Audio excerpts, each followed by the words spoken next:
Price Lord. கர்த்தருடைய பரிசுத்த நாமத்துக்கு ஸ்தோத்திரம்.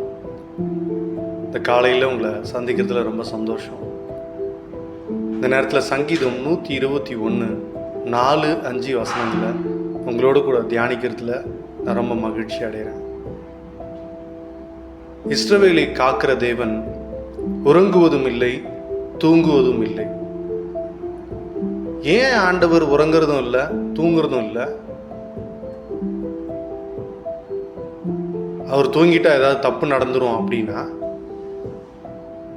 இல்லை நாம வழி தவறி போயிடுவோம் அப்படின்னா? அது மட்டும் இல்லைங்க. இஸ்ரவேலை காக்கிற தேவன் உறங்குவதும் இல்லை, தூங்குவதும் இல்லை.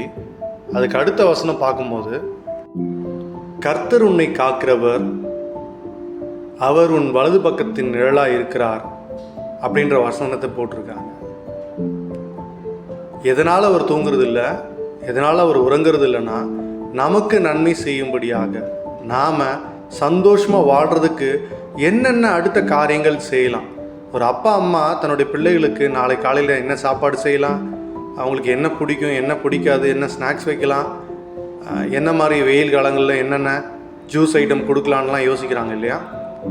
அந்த மாதிரி தேவன் நமக்கு இந்த நாளில் நம்மளுடைய எதிர்கால வாழ்க்கையில் என்னென்னலாம் செய்யணும்னு எல்லா திட்டங்களையும் இரவு பகலாக தூங்காமல் நமக்கு வலப்பக்கத்தில் நிழலாக இருந்து நம்மளை ஆசீர்வதிக்கிறாரு, நம்மளை பாதுகாக்கிறாரு. நம்மளை ஆசீர்வதிக்கிறது மட்டும்தான் அவருக்கு விருப்பம். இஸ்ரவேலை ஆசீர்வதிப்பதே கர்த்தருக்கு விருப்பம், கர்த்தருக்கு பிரியம். அதனால் சந்தோஷமாக இருங்க. தாய் தகப்பன் கூட பிள்ளை தூங்கின உடனே தூங்கிடலாம். ஆனால் தகப்பனும், நம் அன்பு தகப்பனும் உறங்குவதும் இல்லை, தூங்குவதும் இல்லை. அப்படி ஒரு பாதுகாப்பும், அப்படி ஒரு அன்பு, அப்படி ஒரு அரவணைப்பு, அப்படி ஒரு ஆசீர்வாதத்தை கொடுக்குற நல்ல தகப்பன் நம்மோடு கூட இருக்கிறார். கர்த்தர் நல்லவர், அவர் கிருபை என்றும் உள்ளது, தலைமுறை தோறும் அவர் நம்பத்தக்கவர்.